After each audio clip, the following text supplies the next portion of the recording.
Hey, I'm Alian, and I'm once again experimenting with microalgae. A couple of weeks ago, I started researching algae blooms.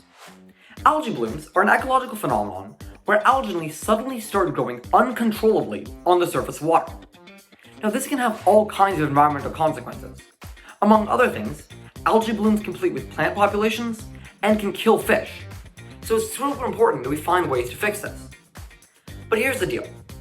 As much as saving the environment is important, and the reason why I want to work on this project, most people aren't willing to pay lots of money to save the environment without getting anything in return.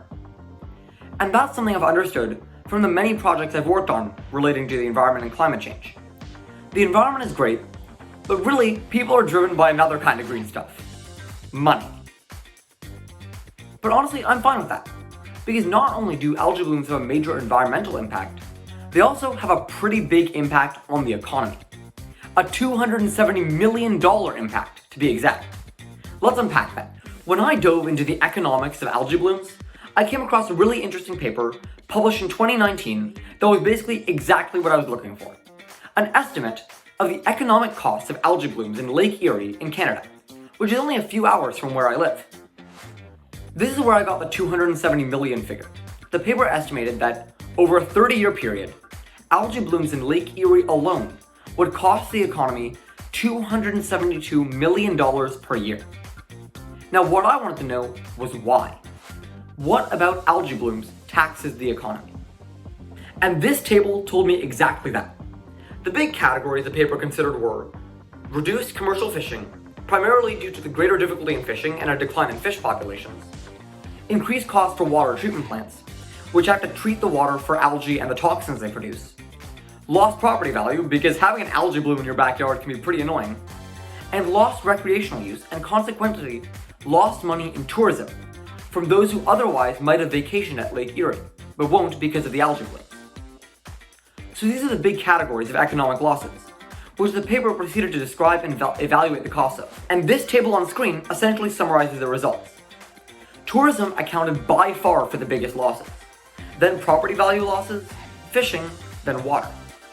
And this table adds it all up, showing that if nothing were done to stop the algae blooms, the cost of the economy per year could be at least $272 million and as large as $297 million. Now, the paper also presented a strategy for mitigating these blooms right at their source, by controlling what's called phosphorus loading.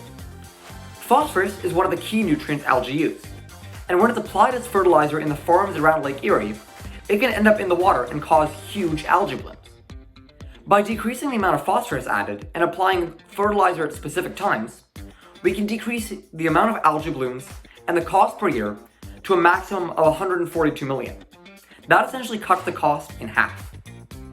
That's pretty interesting, but it could also be pretty expensive since less fertilizer could mean lower agricultural yields in the area. And that's the thing about solving a problem like algae blooms. On the face of it, it sounds pretty simple and easy to solve. But once you go deep into the layers, there's a lot of overlapping factors that make it a complex problem to tackle. Now, this paper didn't evaluate the economics of cleanup methods for algae blooms, and that's what I want to look into next. Whether the ways we currently deal with algae blooms are economically viable. So I'll be taking a closer look at that in the next few weeks. And as before, if you work with algae blooms or know someone who does, shoot me a message. And as always, subscribe on YouTube, follow on LinkedIn, and I will see you in the next one.